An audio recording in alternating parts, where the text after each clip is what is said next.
Достар, бәріңізге сәлем. Кореяда жүргенімізге бүгін 3-ші күн. Келгелі мен осы влогты тез монтаждап салуға асығып жүрдім, және де миымдағы бірінші көргендегі менің әсерімді, ойларымды сіздерге жеткізуге өте асықтым. Қазір енді сондай бір сәті түсіп тұрған сияқты.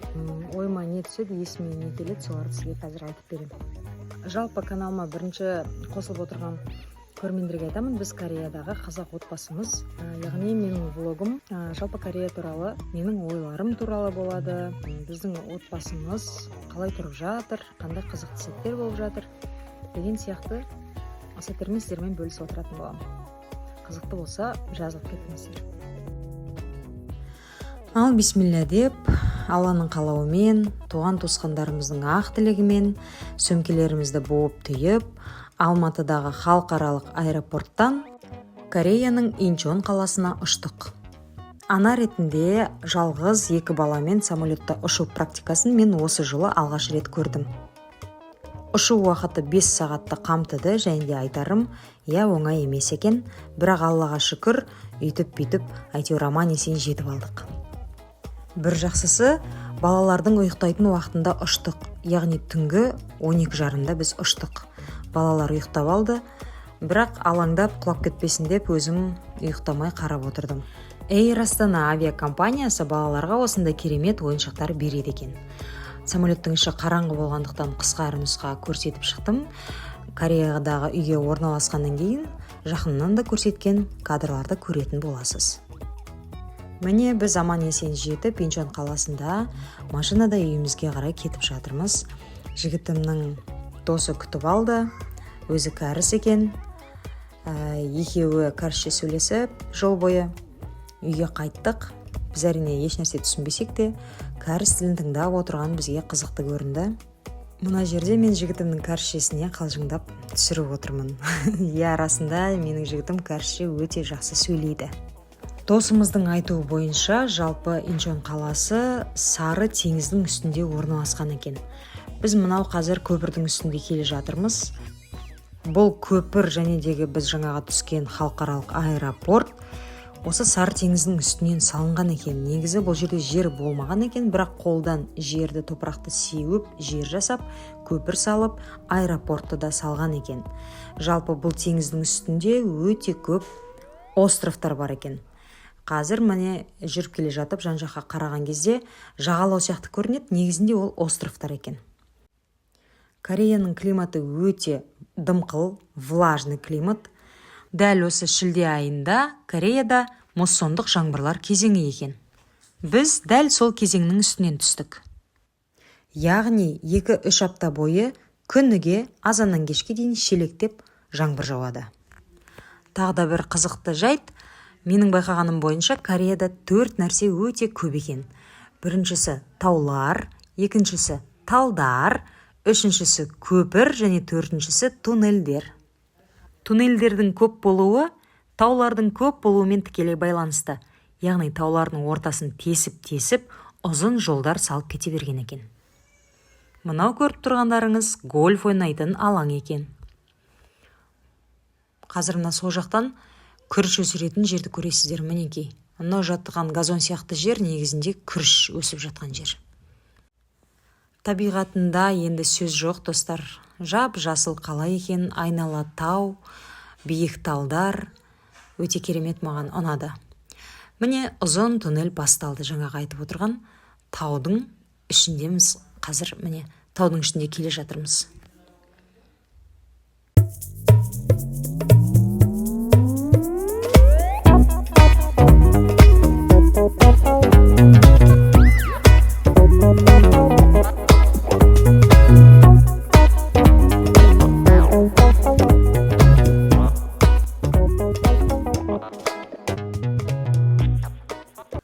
Қымбатты көрермен, біз білеміз Инчхон қаласын, қазіргі біз аэропорттан түсіп келе жатқан қала. Ал мынау видеода көріп тұрғандарыңыз бұл Инчон қаласы. Яғни бастапқы N әрпін алып тастайсыздар. Инчон қаласы соңында ғана N әрпі болады. Инчхон деген болады, одан кейін Инчхон деген болады. Мынау Инчхон қаласының орталығы. Бұл қалада Сеул мен Инчхон сияқты Кёнгидо провинциясына кіреді. Ал енді қазір осы жердегі бір кафеге кіріп, Кореяның тамақтарынан дәм тататын боламыз. Менімен бірге болыңыздар, менімше қызықты болып жатқан сияқты, я? Пікірге жазып кетіңіздер, достар.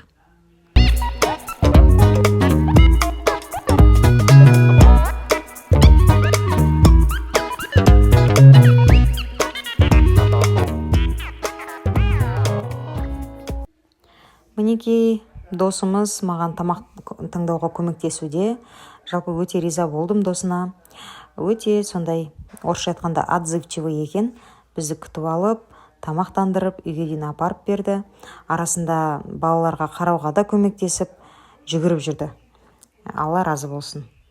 Мінекей көрсетіп шығайын, бір обзор болсын. Шведский стол сияқты екен. Осындай тропикалық фруктар бар екен. Қазір бірге дәмін көретін боламыз. Мынау желе, сушидің түр-түрі, салаттардың түр-түрі бар екен. Көбісін онша түсінбедім, сол үшін жігітімнің досы маған таңдап, мынау сізге ұнайтын сияқты, мынау ұнайтын сияқты деп ағылшынша сөйлестік. Екеуміздің де ағылшыншамыз кішкене әлсіздеу, бірақ ойымызды жеткізе аламыз екеумізде. Солай сөйлесіп жүріп, таңдадық тамақты. Бағасына келер болсақ, кіруіне бөлек төлейсің. Кіргеннен кейін қанша тамақ қарныңа сыяды, соның барлығын таңдап алып жеп, тойып шығасың.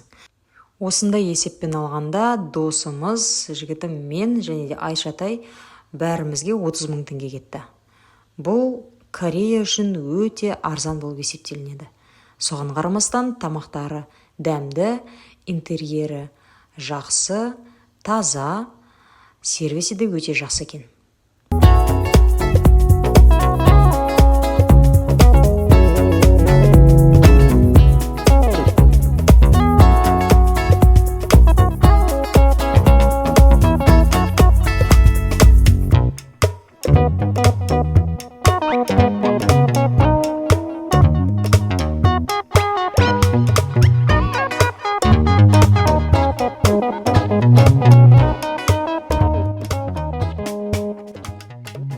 Ендеше достар, кеттік, дәмін бірге көрейік. Мына сушиді маған жігітім таңдап берді, саған ұнау керек деді. Маған өте ұнады, ненің етімен екенін білмеймін, әйтеуір бір етпен жасалған екен, керемет екен дәмі. Шошқаның еті емес екені анық, өйткені шошқаның етін маған досы айтып жүрді. Мынау пига деп. Шошқаның еті ағылшынша пиг, оны кәрісше акцентпен айтқанда пига болып естіледі екен. Сонымен пига деген жерлері бар еттерді, тамақтарды жеген жоқпыз. Таңдаған жоқпыз.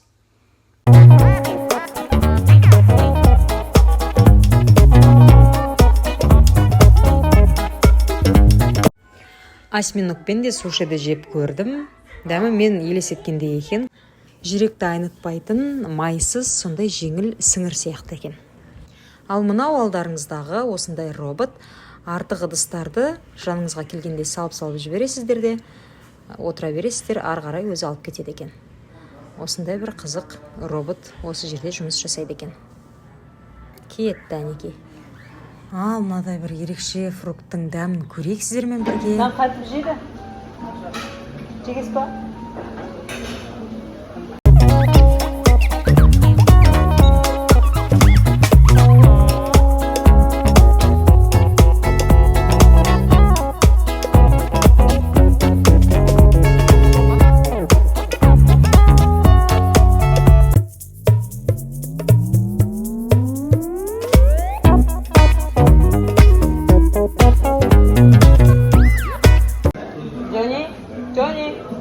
Жан, бұн жемей ма? Дәнегін жей ма? Дәнегін жемейді екен, бірақ түріне қарасаң арахиске ұқсайды екен, қараңызшы.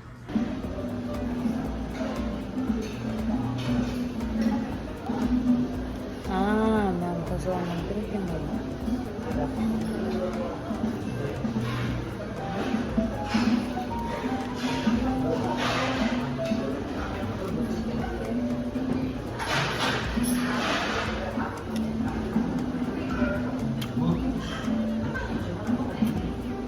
Піскен бір сияқты ба? Как компот сияқты да? Дәмін қалай айтсам екен сіздерге? Анау свежий түрі, мынау піскен түрі.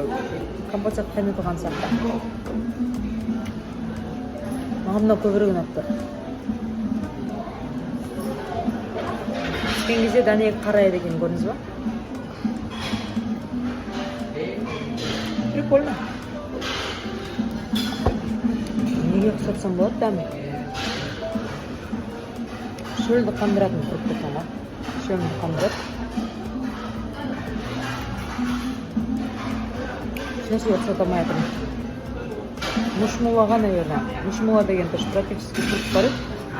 Қапқажаға жеген, соған келіп дәмі. Сол енді қазынан жеп көреміз. Кейдіп. Бүгін мен манго жеп көрдім айтпақшы. Манго нат папайядан гөрі манго күшті екен. Мына.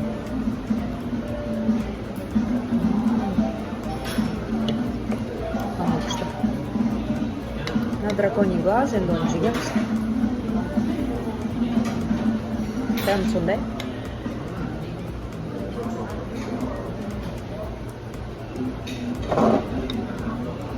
Білмеймін екен.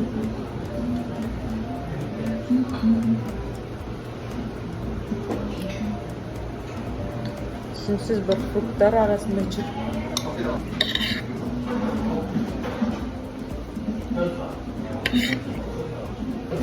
Енді қазір десерттерді жеп көреміз.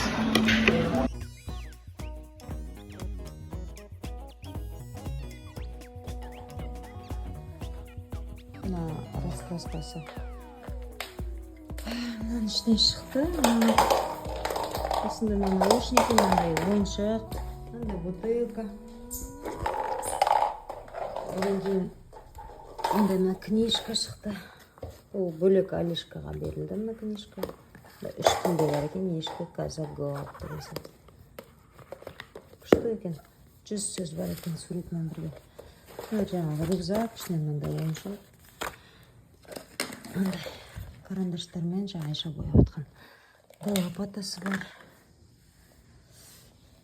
Одан кейін мынаның ішінен мына екеуі шықты. Алишкаға мынандай. Жер былай. Проват.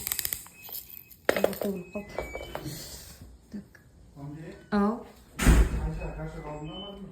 Жоқ, ол унитазға отыра береді. Мен онда дұрыс деймін. Айша, каша қалдыңа. Алдыңыз ба? Анда унитазға ма кішкентай несі қоятына. Сондай алыңызшы деп айттым, келіп жүреді сізге ше.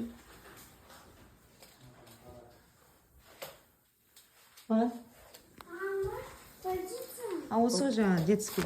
Маған беріп отырсыз ба? Компьеға подарок. Рахмет. Так, все еще. Сейчас я посмотрю. Талант түсіргім жатыр на балкон. Это вид с окна на тау, мына қарасаңыздаршы. Ана жерде гольф ойнайтын. Мына тұрған биік тұрған гольф ойнайтын алаң екен. Еще один подарок. Сырнан дека кашу қойып қоямыз ба? Мә, жан, сондай алыңызшы деп айтқанда жүр едім сізге. Күшті алыпсыз ғой. Тағы бір бөлме шкафымен. Бұл жерде кондерді настроить ететіндер.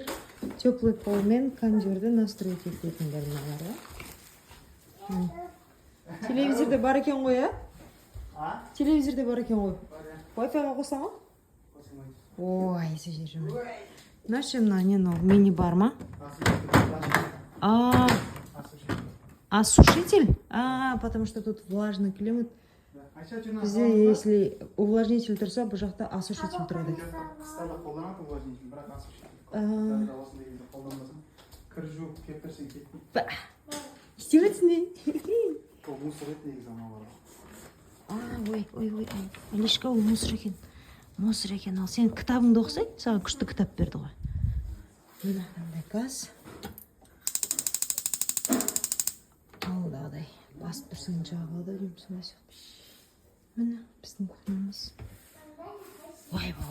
Толтырсын. Айшаға толтырып тастапты, печенье шоколадтың бәрі. Өзіміздің лапшалар. Лапшаның түр-түрі.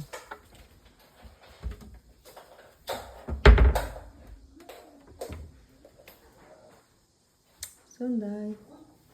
Холодильникте не бар екен, көрейікші. что-то на корейском, вот это вот все. Қайсы не екенін білмеймін енді. Уақыт өте келе айтып отырармын. Қазір сразу продукт алып келдік міне. Мына сүт ба, білмеймін, айран ба. Мынау бізде аэропортта берілді, детская еда, взрослардан алып алдым. Мынау берілді, одан кейін мынандай сулар берілді. Мынандай сыр берілді. Носки. Вау, Айшағымнан да алып қапты папасы. Сондай, короче. Құдайға шүкір жетіп алдық аман есен. Нандар, чоколадтар.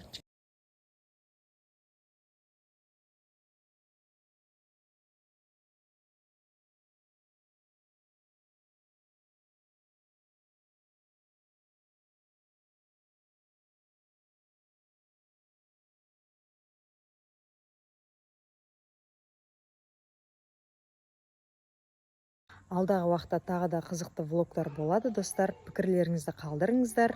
Қалай осындай формат сіздерге ұнайды ма, ұнамайды ма? Лайктарыңызды басып, тіркеліп кетіңіздер. Келесі кездескенше сау болыңыздар.